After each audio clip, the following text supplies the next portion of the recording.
Hello, my name is Jill, and I'm the Idaho Transportation Department's Public Information Officer for Southwest Idaho. Thank you to everyone who participated in our final round of open houses about improvements to State Highway 16 between State Highway 44 in Ada County and State Highway 52 in Gem County. We held open houses in person in Eagle and Emmett, as well as online. Nearly 300 people attended the in-person meetings. Over 320 people viewed the meeting online, and we received many detailed comments from the community. A few comments stood out. Improvements are needed to increase safety on the highway. Access for residents and businesses is important to you, and you had comments about noise and property impacts. Now, let's go over some of the questions we received.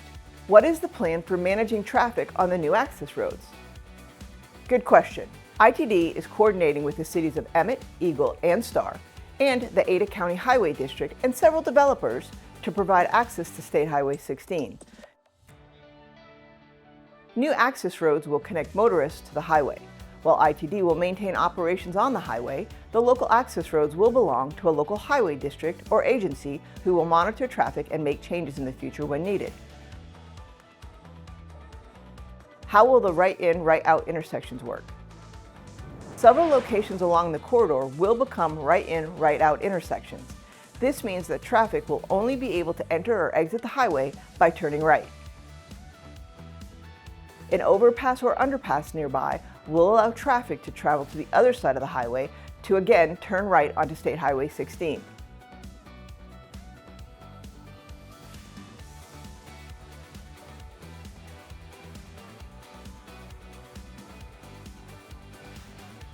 What plans are in place to accomplish this construction with minimal interruptions to traffic?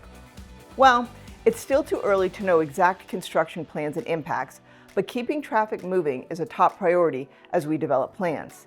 Construction plans and traffic impacts will be evaluated as each section of the corridor advances into the design phase. Areas with challenging terrain, such as Freezeout Hill, will require additional evaluation to balance construction constraints with the need to maintain traffic flow. We will make sure you have the information you need before construction begins. What's next for the project? The environmental reevaluation phase of the project is coming to a close. This means each section of the project can move on to the design and construction phases as soon as funds are available. Later this year, we will begin designing the improvements between State Highway 44 and Beacon Light Road. Construction is funded for 2027, but is contingent upon future bond sales. Design and construction funding for other areas of the corridor still needs to be identified. Thank you again to all the agencies, property owners, businesses, residents, and community members who participated or provided comments. We appreciate all the feedback and comments we received over the past 2 years. To stay informed about plans for this area, please visit the project website or follow the contacts on your screen.